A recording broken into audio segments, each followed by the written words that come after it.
Radio صدائے حریت جموں کشمیر سے اہم خبریں سنیے۔ کل جماعتی حریت کانفرنس کے چیئرمین سید علی گیلانی اور دیگر حریت رہنماؤں کی اپیل پر کنٹرول لائن کی دونوں جانب و دنیا بھر میں کشمیریوں نے نام نہاد بھارتی یوم جمہوریہ یوم سیاہ کے طور پر منایا، جس کا مقصد مقبوضہ کشمیر میں فوجی محاصرے اور کشمیریوں کو گزشتہ 73 برسوں سے حق خود ارادیت سے محروم رکھے جانے کی طرف دنیا کی توجہ مبذول کرانا تھی۔ یوم سیاہ کے موقع پر امریکہ، برطانیہ، فرانس، جرمنی اور بنگلہ دیش سمیت دیگر ممالک کے دارالحکومتوں میں بھارت کے خلاف مظاہرے کیے گئے اور ریلیاں نکالی گئیں، جبکہ مقبوضہ کشمیر میں اس موقع پر مکمل ہڑتال رہی۔ کل جماعتی حریت کانفرنس آزاد جموں کشمیر شاخ کے زیر اہتمام اسلام آباد میں بھارتی ہائی کمیشن کے باہر احتجاجی مظاہرہ کیا گیا۔ وزیر اعظم آزاد کشمیر راجہ فاروق حیدر نے یوم سیاہ کے موقع پر کہا ہے کہ بھارت نے مقبوضہ کشمیر پر غاصبانہ قبضہ کر رکھا ہے۔ 72 برسوں سے مقبوضہ کشمیر میں غیر جمہوری طریقہ اپنایا گیا ہے۔ مقبوضہ کشمیر کی سابق وزیر اعلیٰ محبوبہ مفتی نے کہا کہ بھارتی یوم جمہوریہ کا جشن منانا منافقت ہے۔ ان کا کہنا تھا کہ مودی حکومت نے مقبوضہ کشمیر میں غاصبانہ اقدامات کے ذریعے بھارتی آئین کے پرخچے اڑا دیے ہیں۔ بھارتی یوم جمہوریہ کے موقع پر بھارت بھر میں ہزاروں شہریوں نے متنازع شہریت قانون کے خلاف مظاہرے کیے۔ آسام میں بھارتی یوم جمہوریہ کے موقع پر یکے بعد دیگے 4 زوردار دھماکے بھی ہوئے۔ بھارتی سیاستدان اور سابق بھارتی رکن پارلیمنٹ پرندہ کرات نے کہا ہے کہ بھارتی آئین اور ملک کو بیرونی نہیں بلکہ بھارت کی اپنی انتہا پسند حکومت سے ہی خطرہ ہے۔ درستہ مقبوضہ کشمیر میں آج بھارتی فوجی محاصرے کو 176 روز ہو گئے۔ خبریں ختم ہوئیں۔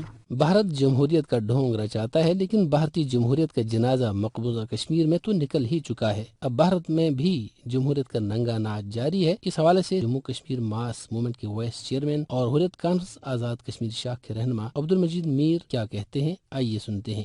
بھارت مقبوضہ جموں و کشمیر پر فوجی طاقت کے بل پر قابض ہے، اسی لیے اس قسم کی تقریبات کا کوئی وہاں پر اخلاقی اور قانونی جواز نہیں ہے۔ بھارتی حکومت کی جمہوریت کا جنازہ پوری دنیا دیکھ رہی ہے کہ کئی روز سے پورے بھارت میں وہاں کے عوام حکومت کے خلاف سڑکوں پر احتجاج کر رہی ہے۔ کشمیری بھارت سے آزادی، جابرانہ تسلط اور غاصبانہ قبضے کے خلاف حق حصول تک جدوجہد جاری رکھیں گے۔ اسی نام نہاد بھارتی جمہوریت کو کشمیر تحریک خواتین کی سیکرٹری جنرل اور حریت کانفرنس آزاد کشمیر شاخ کی خاتون رہنما مسز شمیم شال کہتی ہیں، مقبوضہ جموں کشمیر کے عوام نے اور دنیا میں جتنی بھی مہذب قومیں آزادی پر یقین رکھتی ہیں وہ کشمیریوں کے ساتھ کھڑے ہیں۔ بھارت نے کشمیری عوام پر جو ظلم ستم ڈھائے ہیں، جس طریقے سے انہوں نے قتل و غارت کر کے ہزاروں نوجوانوں کو شہید کیا ہے، ہزاروں خواتین کو بیوہ کیا ہے، ٹارچر سیلز میں اس وقت ہمارے معصوم بچے رل رہے ہیں، ان کو کشمیر سے باہر جیلوں میں نظر بند کیا ہے۔ بھارت کا یوم جمہوریہ ہمارے لیے نفرت کا دن اور بلیک ڈے ہے۔